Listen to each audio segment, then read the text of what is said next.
YouTube. Okay, then welcome everyone to our weekly colloquium of the Physics Institute of the UNAM in Cuernavaca, Mexico. Our guest today is Annika Kurzmann from the University in Aachen, in Germany. And let me say some few words on her vitae. So Annika did her PhD in 2017 at the University of Duisburg-Essen in Germany. She did then a postdoc at the ETH in Zurich in the group of Klaus Ensling. And since 2021, she is an assistant professor at the University of Aachen in German, Rheinisch-Westfälische Technische Hochschule. Annika Kurzmann is an expert on quantum dots in bilayer graphene and more generally on the fabrication and characterization of nano devices based on 2D materials using quantum transport measurements. In addition, she also masters high-resolution optical spectroscopy techniques, which have been key ingredient for her work on self-assembled quantum dots. Annika, thank you very much for visiting us today, at least virtually. It would have been a pleasure for us to have you here in person in Cuernavaca, Mexico. It's a very nice place. And yeah, we're looking forward to your talk. Yeah, thank you for the invitation.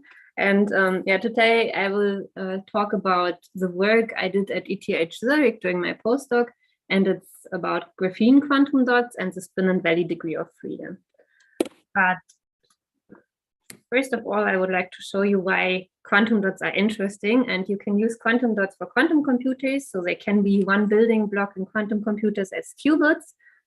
And the advantage of a qubit is that you can do calculations that you would never be able to do with a classical computer. And here you can see the first, or a qubit from Google. And this is a qubit or a few qubits where they could show the first time that there is a quantum computation supremacy. So they, for the first time with superconducting qubits in this case, could show that a quantum computer can solve a problem faster than a classical computer. And here you can see a few other qubits, also superconducting qubits, but in this case from IBM. And I would like to tell you what you need to build a qubit. You need a quantum confinement. You need long spin coherence times, a small hyperfine interaction because this leads to long spin coherence times, small spin orbit effects, and small impurity-related charge noise. And our approach to reach these goals or to have this long spin coherence time and quantum confinements are 2D materials. And there is a huge zoo of 2D materials, and you can see a few of them here, but there are many, many more. And they have all different properties. So they can be semiconducting, they can be insulating, semi-metals, topological insulators, ferromagnets. So they can have all of different properties or yeah, all these materials. And another advantage is that you can also stack them on top of each other. And when you stack them on top of each other, they get new properties or the properties gets combined. Now we will just concentrate on two materials here, which is graphite or graphene or bilayer graphene and hexagonal boron nitride, which is an insulator. And then that we use graphene for our qubit, and here you can see one of our samples. It's an AFM image of this sample, and here we build our qubits, and I will explain to you how this would look like. But first of all, graphene is a material that should combine all the properties that I told you before for long spin coherence times, and yeah, it should combine all of these properties. Many years ago, so I think it's 10 or more years ago, it started with graphene quantum dots that were etched. And here you can see a monolayer of graphene, and it's etched into a structure like this. And with this etching, you can form quantum dots as well. And this would be one of these quantum dots. But there was a problem with this etching. Due to this etching, there were also localized states at the sample edges that were introduced into the sample, so that the tunnel junctions here to the source and drain contact were quite bad, and you had also quantum dots formed, which were formed like defects, and yeah, the material was not super clean. That's why monolayer graphene was not that successful because it had to be etched to form a quantum dot, and it's not possible to electrostatically define quantum dots in monolayer graphene.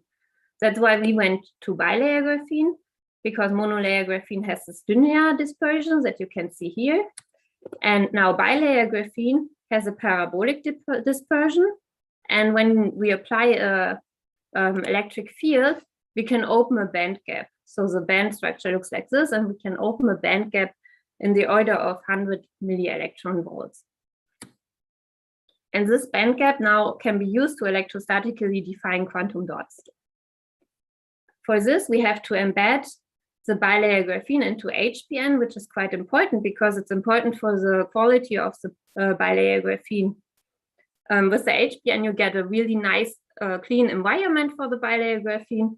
And additionally, with the graphite backgate, it was then possible to build really nice samples that I want to show you.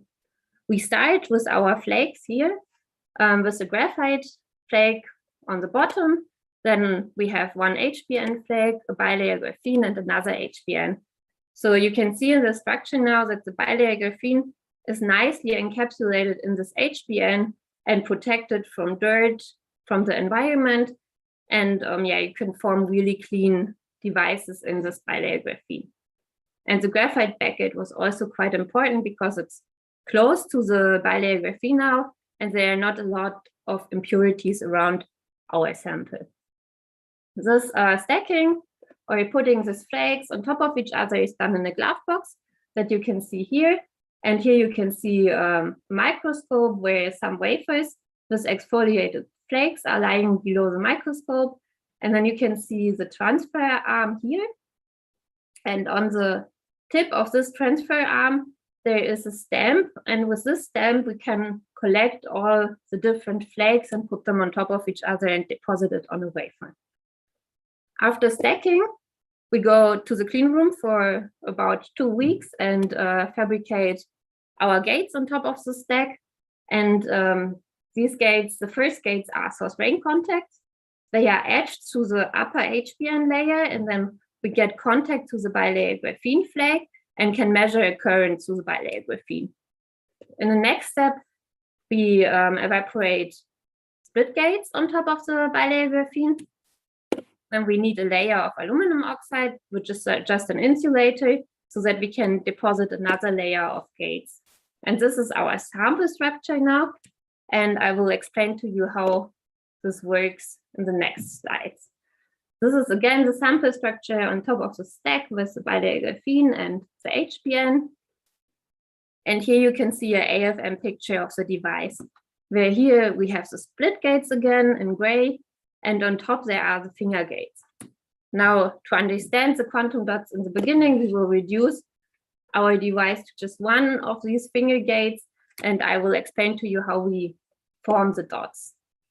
But for this, we have to go to low temperature. So we go to a dilution refrigerator with a base temperature of 10 millikelvin and do our measurements.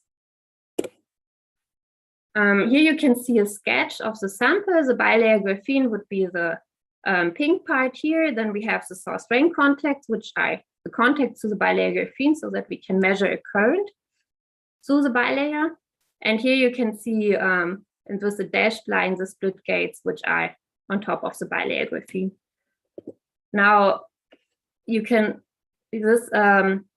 change the doping of the bilayer graphene by changing, for example, the backgate voltage. So this would be the band structure of the bilayer graphene. And by changing the gate voltage, the backgate voltage, we can shift the Fermi level into the valence band or in the conductance band and have an n-doped or a p-doped or a p-doped or an n-doped bilayer graphene. So this would be now the p-doped bilayer graphene. We shift the Fermi energy to the valence band.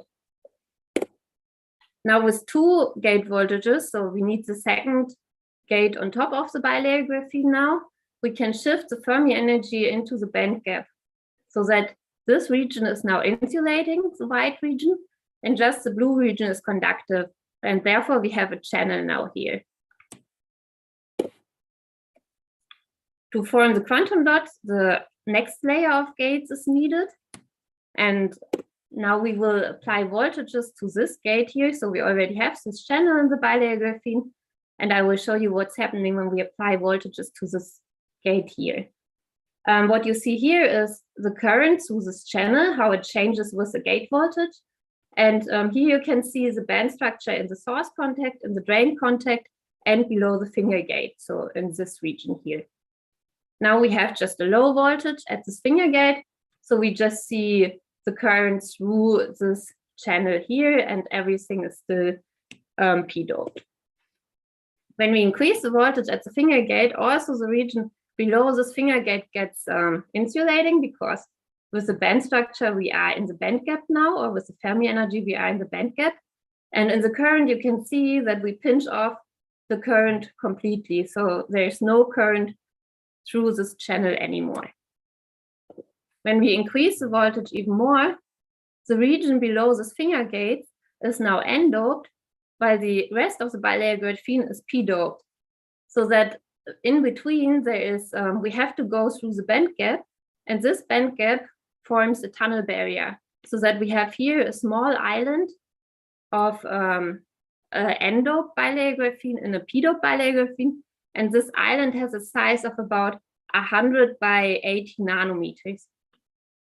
And what you see in the conductance now is that we get these Coulomb resonances because we form a quantum dot. And when we have a closer look, it looks like this. And we can now, it was the first time that you could see in graphene the charging of the first carrier into a quantum dot. So before it was not possible to deplete the quantum dot completely and really charge it with the first carrier and study the energy spectrum of just a few charge carriers in the quantum dot. Now we can charge the second, the third, the fourth, and so on. What's interesting here, also compared to other quantum dots, is that you can see, you see that there is a distance between the Coulomb peaks, which is just the Coulomb interaction. But then if you have a look at these distances, you can see that between the fourth and the fifth peak, the distance is bigger again. So that we have a fourfold degeneracy here, where we just see Coulomb interaction or Coulomb interaction between the different peaks. But here there is another energy scale.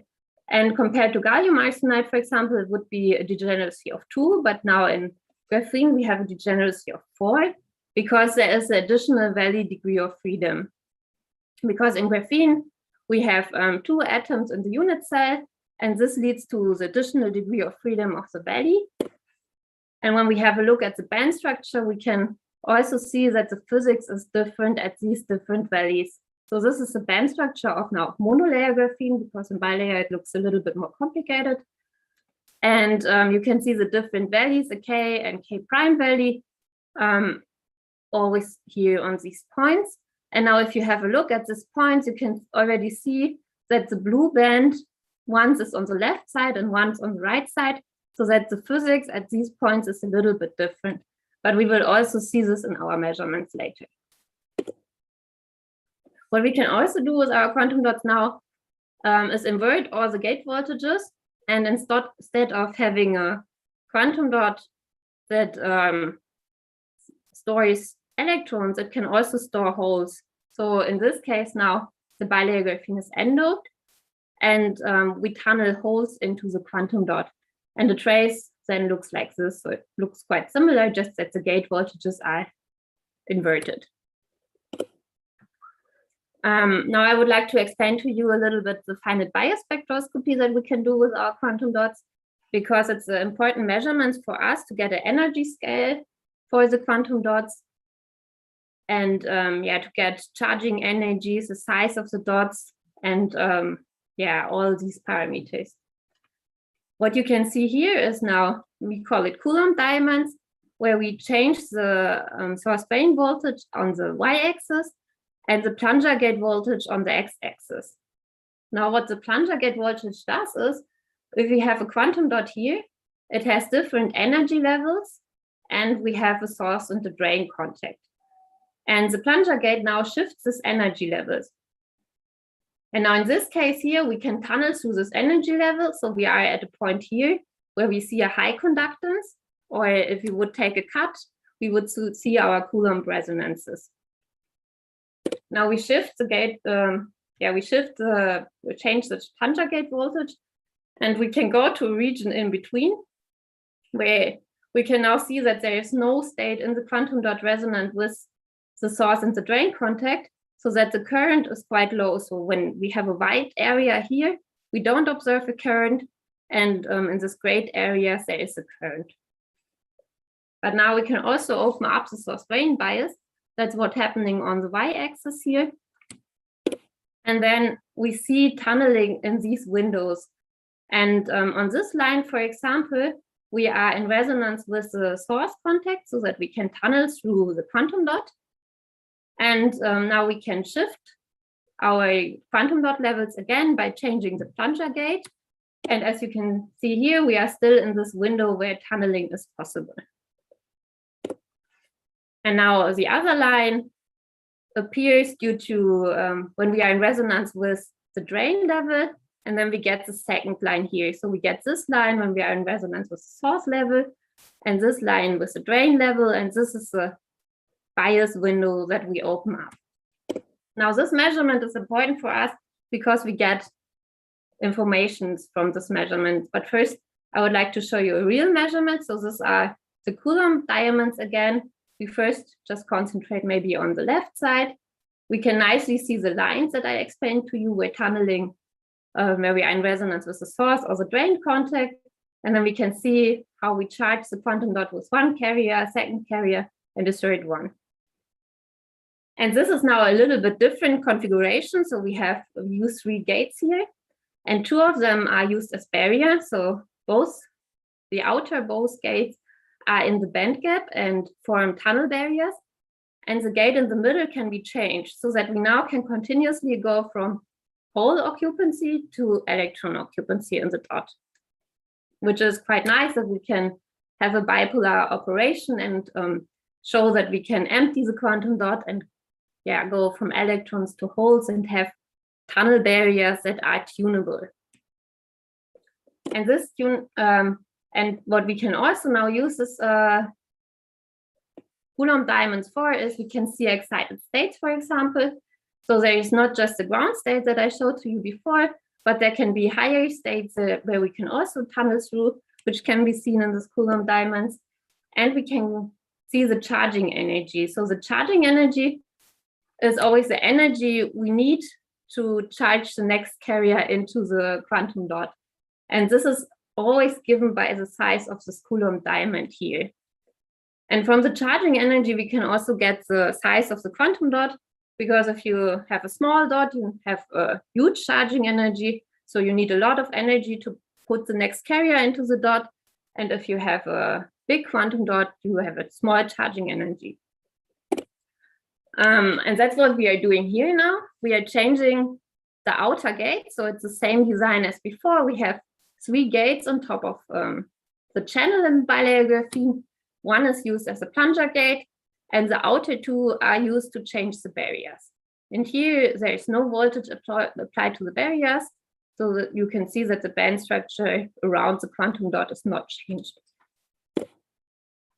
But now when we apply, for example, a negative voltage to these both barriers, you can see here in the band structure that we pull up the bands. And what you can also see is that the wave function in the dot is more squeezed into the middle here, so that the dot is smaller now, or the wave function is smaller in this case. When we do it the other way around and apply positive voltages to this outer gates here, we push down the barriers and we get a wider wave function here and smaller tunnel barriers.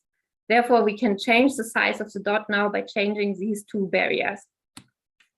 And that's what we also see here. We see the charging energy, which is extracted from these Coulomb diamonds, depending on the voltages at the outer 2 barriers. And we can nicely see that the size of the quantum dot, or the charging energy, decreases with this voltage.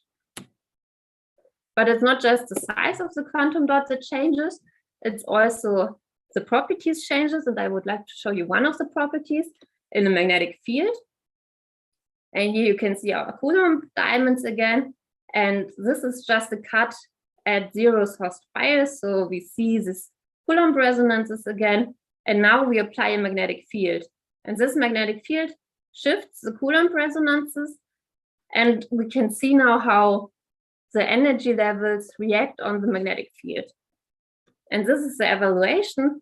So what we do is we subtract the charging energy by just shifting the lines together here until they touch.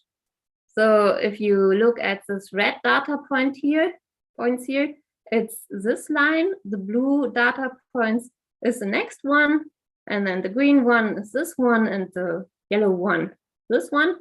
And yeah, to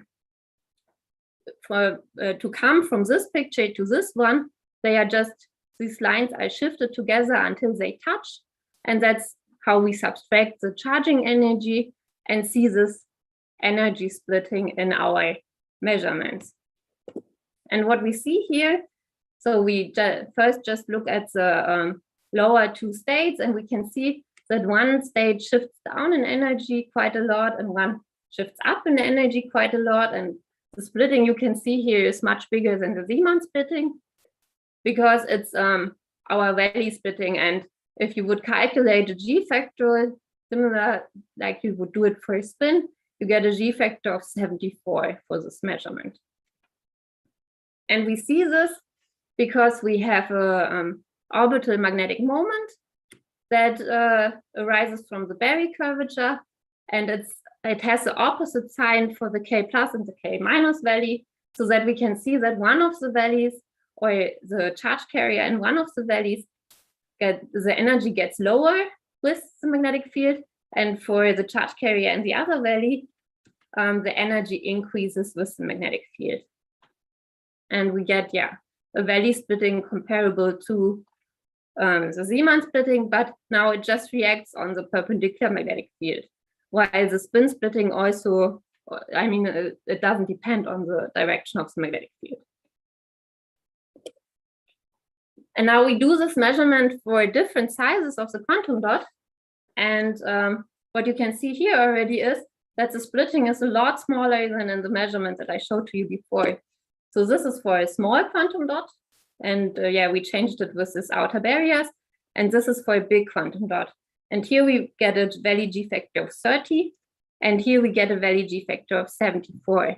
So we have a much bigger valley G factor when we have a bigger quantum dot, or a bigger wave function in the quantum dot. We can also do it for different charging energies. So it's the same measurement now, just done for a lot of different voltages at these outer two barriers. And then we always change the size of the quantum dot, and we can nicely see that the valley G factor increases with this charging energy or with the size of the quantum dot. Here we work together with the theoreticians from Manchester, Angelika Knote and Vladimir Falco, and they did some calculations. This is our measurement again, where we can nicely see when we increase the size, also the G factor increases. And this is the calculation they did, where the elongation factor is something like the size of the quantum dot. And here we see the valley G factor. And if you, for example, look at the circular quantum dot here, you can nicely see that the G factor also increases with this elongation factor. And this can be explained by an overlap between the magnetic moment and the wave function in the quantum dot. And the magnetic moment they calculated here is always high in these mini valleys. So we not just have a K and a K prime valley. There's also at each of these valleys, there are mini valleys that are formed. And there are 3 of them when we apply electric field. And in these mini valleys, the magnetic moment is higher. So now we have to have a look at the wave functions in the quantum dot. And because we are interested now in the overlap between the magnetic moment and the wave function.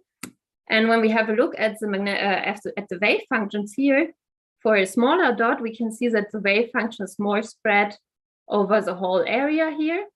And when we have a bigger quantum dot, This means in K space, we get a smaller wave function, and then they are more squeezed into these mini valleys so that we pick up a bigger magnetic moment, and therefore we also get a bigger G factor.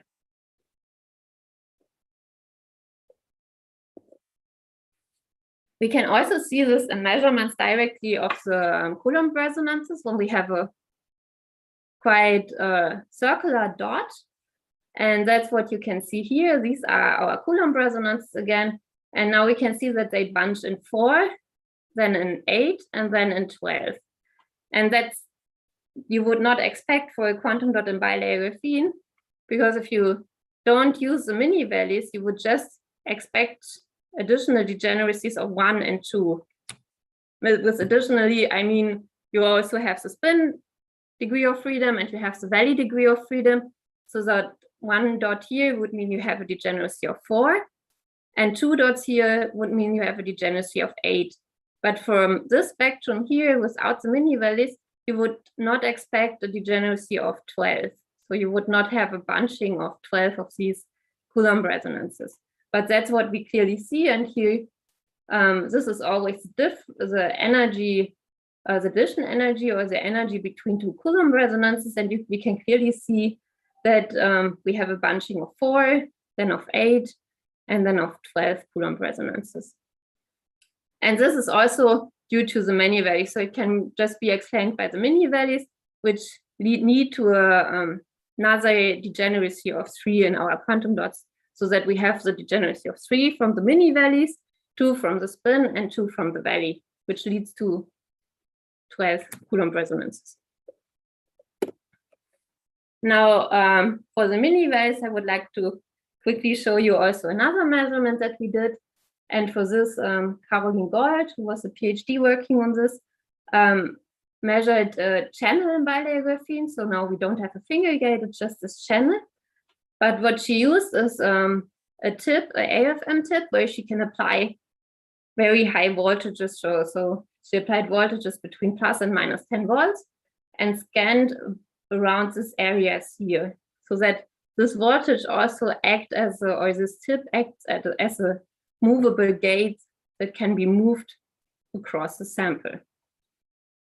And what we saw here is that there are some jets coming out of the channel. So what you see here is the conductance through the bilayer graphene. So the conductance is always measured while the tip is scanned around these areas here. And then we get these pictures on both sides of the channel. And yeah, we saw these jets on both sides, which have an angle of about 60 degrees to each other. And these can also just be explained with the mini valleys, where we have calculations again from Manchester.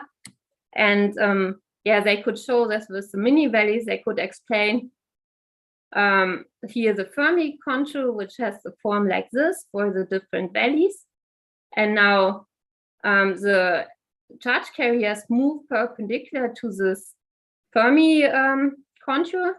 And we see that the probability for this direction, this direction, this direction would be higher than for the edges of this triangle, because there are just more possibilities. And this gives us a direction of the movement of the charge carrier.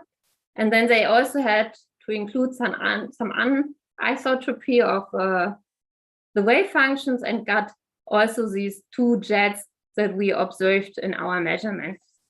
So this is just another measurement of the mini values, where we could nicely show the flow of into the 2 different valleys with an angle of 60 degrees. With this, I hope I could show you that we are able to fabricate nice, clean devices in bilayer graphene. And now what I would like to show you is the next step, that we can also investigate the level scheme in our qubit, so we can investigate the different levels. And for this, I'll show you another measurement that is this one.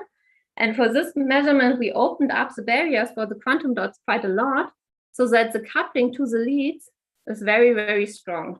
And now the Coulomb diamond that you can see here doesn't look like the one that I explained to you before, because in the one that I explained to you before, there should not be a current in this region here. So here, as you can see, the current is through the quantum dot is blocked. But now we can see a resonance. And this can be explained by an effect that is quite well known, also from metals already quite a long time. But in metals, it looks a little bit different. It's a Kondo effect. And here we can see now different conductance traces in different materials with the temperature and how they behave. And in green, we can see a superconductor. So the resistance just drops at a low temperature. In blue, we can see a normal metal. And in red, we see something happening at low temperature, that the resistance goes up again. And this is due to the Kondo effect, where we have an impurity which attracts charge carriers around the impurity, so that the scattering gets higher at low temperatures because of a Kondo cloud that is formed around impurity in the metal. And therefore, we have a bigger scattering at this defect or impurity, and therefore the resistance goes up. Now, in a quantum dot, it looks a little bit different. That's what is shown here. In a quantum dot, this is the conductance now, so it's the inverse to the resistance. And we can see that the conductance goes up, so that the resistance goes down. And that's what we also saw before. We see a current where we would not expect it. And that's because of the Kondo effect, where we already have, for example, one charge carrier with one spin in the quantum dot.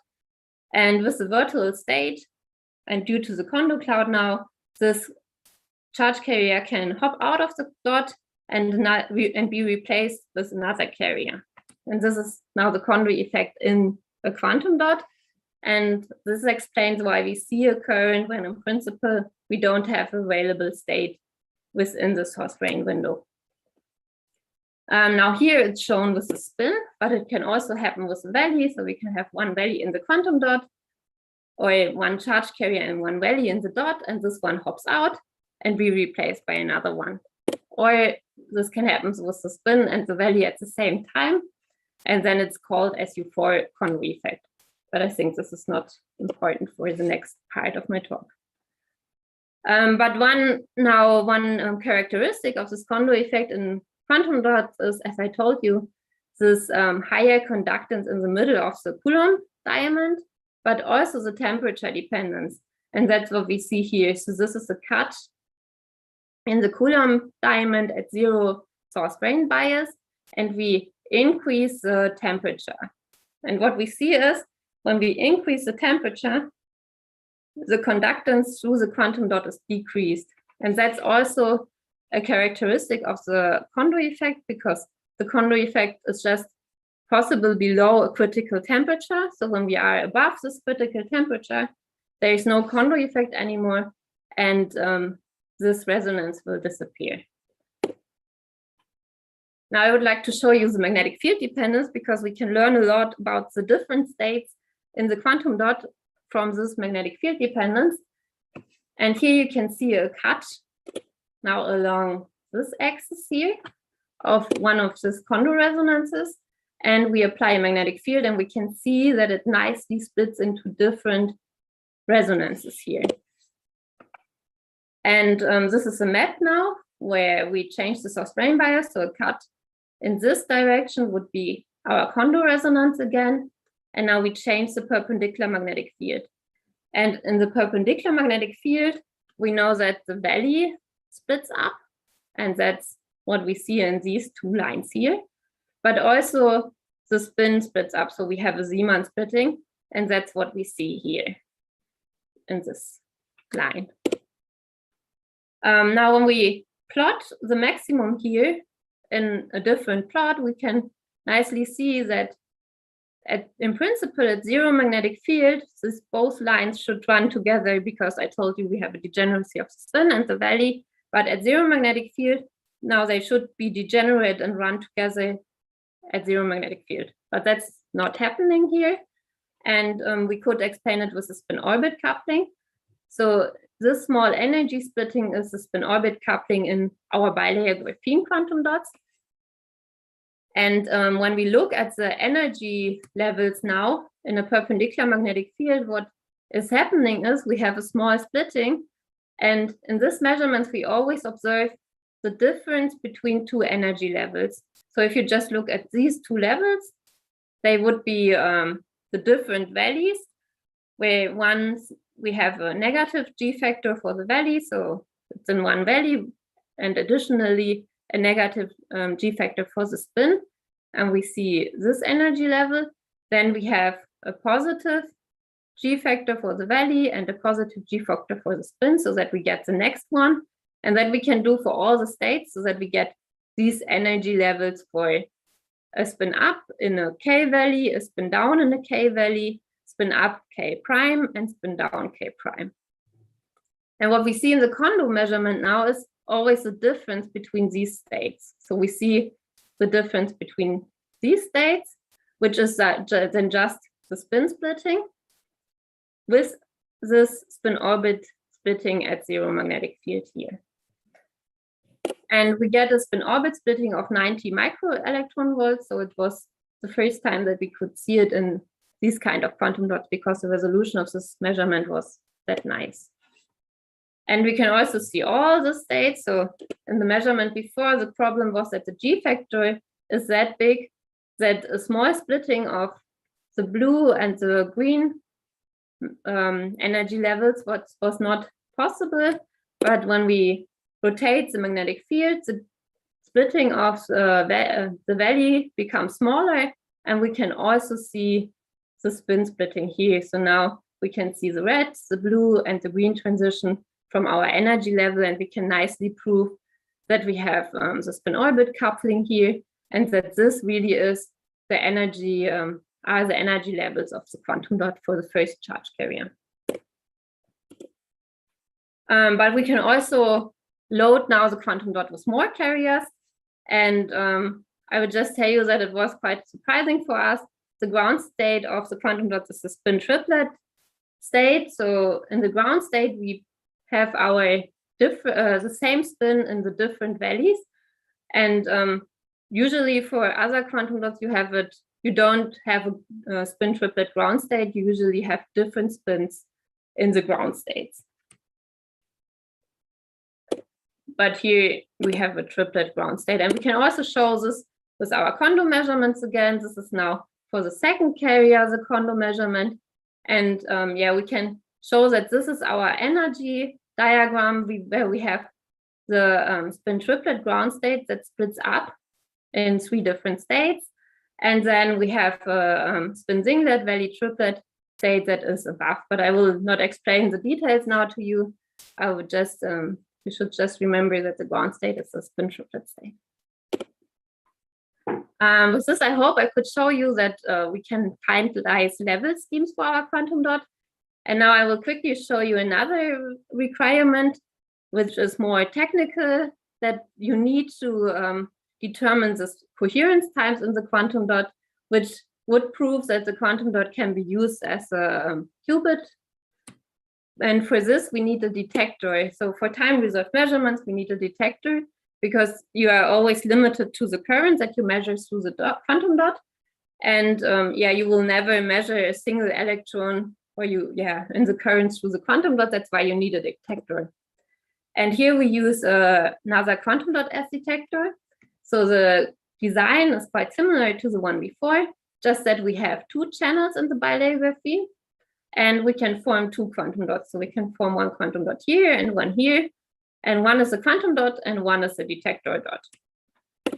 Now what we do is we measure the current through the detector dot. We get Coulomb resonances because it's also a quantum dot.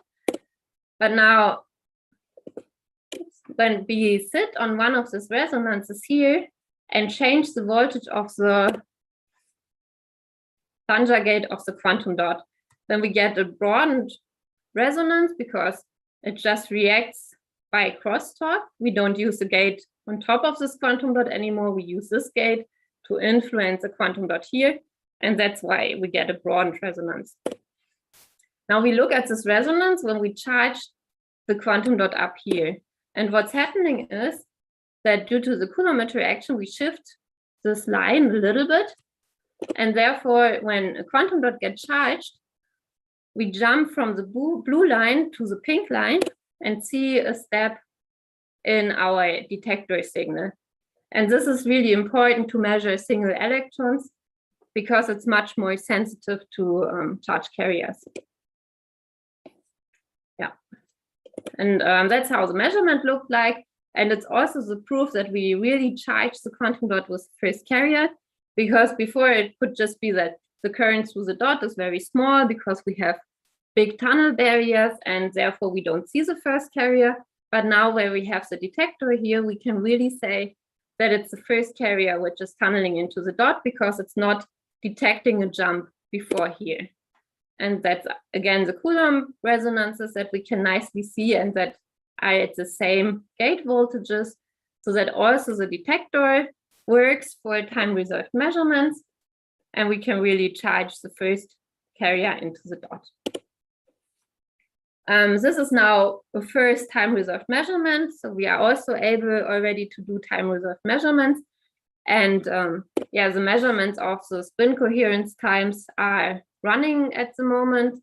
And I think there are also first results, so that we are, with this, we showed that we have clean, nicely tunable devices. We have the energy, levels, we know the level scheme of the quantum dot.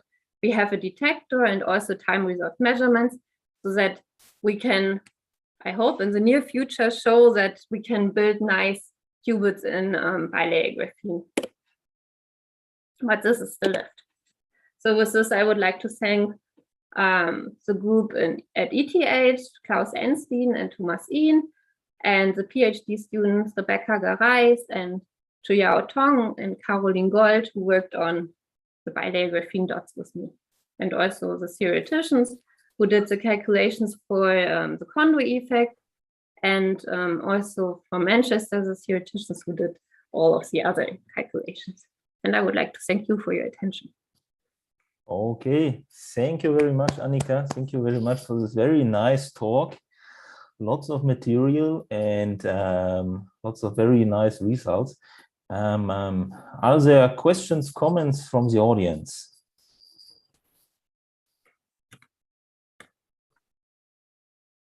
Maybe I start with the first question. When you showed the device which you built up, did I see correctly? You make this sandwich of HBN, bilayer graphene, and HBN. The source and drain contacts, are they then on top of the HBN layers? No, we have to edge it with Okay. very fine etching, and then. Okay. Okay, this I misunderstood. Thank you for clarifying this. Yeah. The other question is, maybe you explained it, but then it was too fast for me.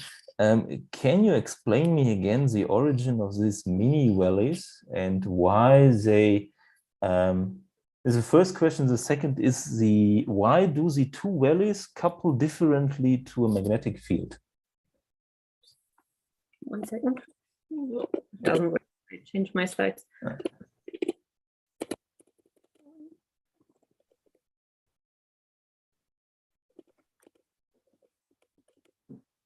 No. Oh, it's super slow. Sorry. Yeah. So the first one was, maybe I first go to.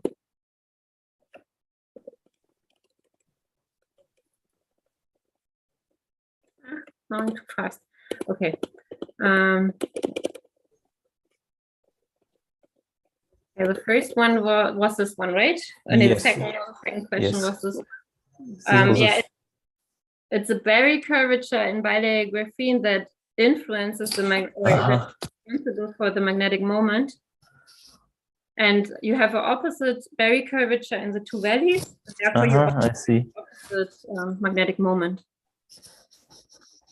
I see. You're right. Yeah. I got confused because I was mainly working with monolayer of graphene, and there I would not expect this effect. So yes, you're right. With bilayer graphene, you have different Berry curvature in the two valleys, and okay. And the first question was the origin of these mini bands. Yeah, I think it's when you apply a displacement field, the band structure just changes a lot, and at one point you get this mini valleys. That's what they calculate in Manchester.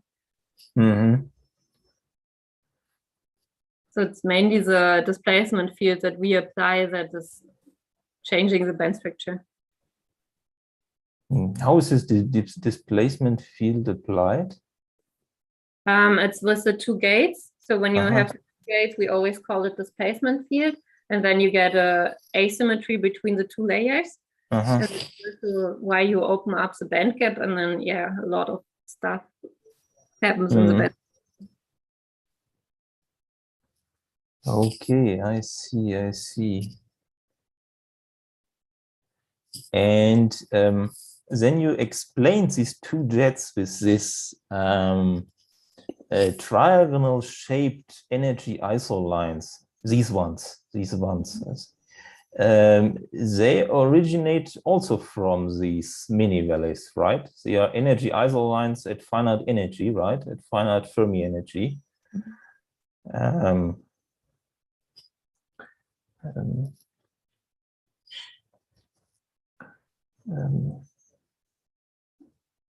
Do you know if these effects are similar to this? The effect of this displacement field seems to be similar to the effects appearing with twisted bilayer graphene, because you get then also these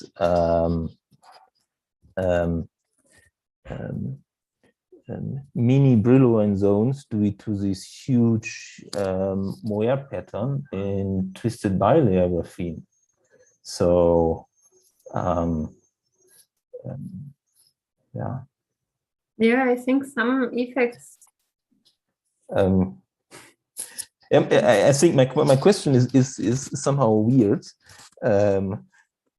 The reason is I told you before this before the colloquium on this steering of the current flow, and our explanation is very similar. We also use these energy isolines, and they look very similar. They have a very similar shape to these trigonals, and they are just rotated due to the finite rotation of the graphene layers. So yeah, this is in your PRL. There's the information. Okay, so I will have a look on the paper. Yeah, I think there are also more theory papers from Angelika Knote and Volodya Falco are explaining all this theory. I will have a look on this. Are there further questions, comments from the audience?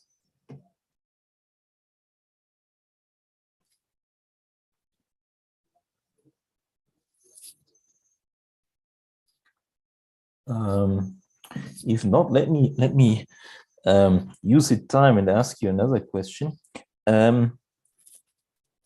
You showed with these graphene quantum dots, you showed these additional degeneracy due to the valley degree of freedom of the electrons.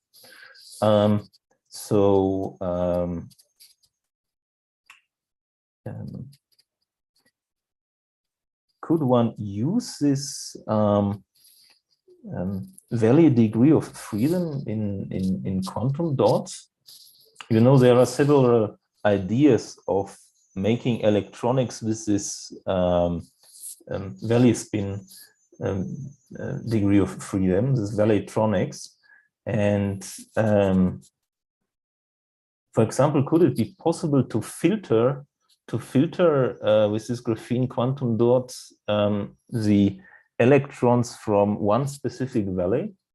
Yeah, I know that one PhD in Aachen is working on this, but with QPC, so not with quantum dots, but he's using two QPCs in a row. and try to filter the values. Okay.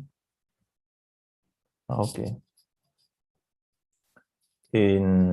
Okay. And this work is published? No, he's Okay. working on it. He is working on it. Okay. Okay. I think there is nothing published about this. Yeah. Okay. Thank you. Are there further questions, further comments?